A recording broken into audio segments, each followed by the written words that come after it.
He is not in the House. We proceed to the next one. The Chairperson, Finance. Thank you, Honorable Speaker. Honorable Speaker, I would like to make a statement regarding the stabilization of fuel prices and the expenditures on fuel subsidy and fuel stabilization. Honorable Speaker, in April of 2021, the government of Kenya introduced pump price stabilization mechanism to cushion consumers from the high pump prices following escalation of global prices post-COVID-19 recovery. This was exacerbated by adverse geopolitical situation at the time brought about by the Russia-Ukraine war, which affected the local market in as far as supply of the cost as far as the supply and the cost of petroleum products was concerned. Price stabilization was implemented in the petroleum pump pricing cycle starting the 15th of April 2021, resulting in the emergence of the fuel price subsidies. Over the period of 15th April 2021 to 14th of May 2023, the government utilized funds from both the Petroleum Development Fund and the Exchequer to pay the subsidy amounts.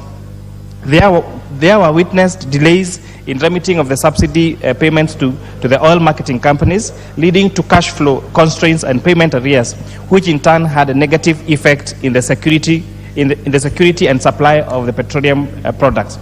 On assumption of this administration on the September of 2022, the subsidy on super petrol was eliminated, while subsidies on diesel and kerosene were progressively reduced. The Petroleum Development Fund, Honorable Speaker, is established under the Petroleum Development Fund Act of 1999, that revised in 2006, which was enacted to provide the establishment of a petroleum levy to feed into the fund. The Act provides that there shall be paid out from the fund such monies as are necessary for the development of the common users facility, for the distribution or testing for oil products, and for matters relating to oil industry, as the Minister may direct, provided that the funds are not used for purposes in the competition with the private sector. Pursuant to the provisions of the Act, the administrator of the fund is the Principal Secretary, the National Treasury, or any person appointed by him in writing for that purpose. The Act further stipulates that the expenditure from the fund shall be on the basis and limited to the annual budget, which shall be submitted to the National Treasury for approval before the beginning of the financial year to which the budget relates. In the event budgetary resources in the fund are not sufficient to finance the stabilization of prices, the National Treasury shall submit a supplementary budget to regularize any payment for fuel subsidies over and above the budgetary resources for the fund. Honorable Speaker, during the period, the total funding for fuel subsidy and stabilization amounted to Kenya shillings 169,897,737,529.90, broken down as follows. For the financial year 2020-2021, monies withdrawn from the Petroleum Development Levy was 1.6 billion shillings and 0 shillings from the Exchequer. For the financial year of 2021-2022, a total of 22,112,877,759.25 were withdrawn from the Petroleum Development Levy, while 56,039,440,886.15 were withdrawn from the Exchequer.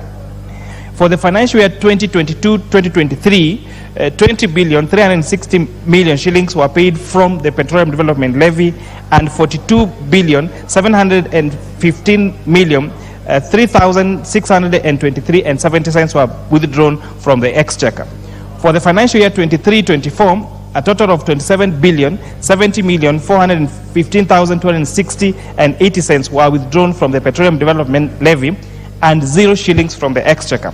So consequently, Honorable Speaker, for the financial year 2020-2021, 21-22, 22-23, and 23-24, so far, the withdrawals from the Petroleum Development Levy is 71,143,293,020 shillings and 5 cents, whereas 98,754,404,509.85 were withdrawn from the Exchequer for payment of subsidies.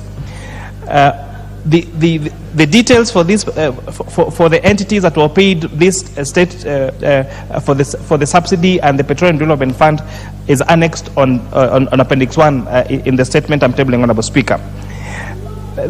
This therefore means that as at 2nd of June 2023, there was an outstanding balance of 45.8 billion shillings that was supposed to be paid for subsidies incurred in the financial year 21-22 and 22-23 on 23.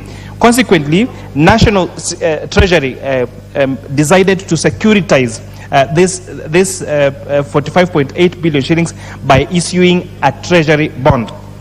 Honorable Speaker, this statement layers bear the information or truth about the use of fuel subsidy vis-a-vis fuel stabilization fund, Honorable Speaker.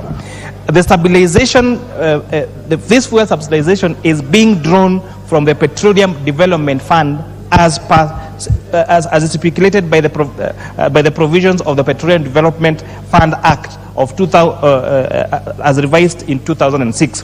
Whereas the subsidies, Honorable Speaker, are being made from the exchequer. So this has led to a total outstanding bill of 45 billion shillings, which National Treasury is curing and has already cured by issuing a treasury bond to that particular effect, Honorable Speaker.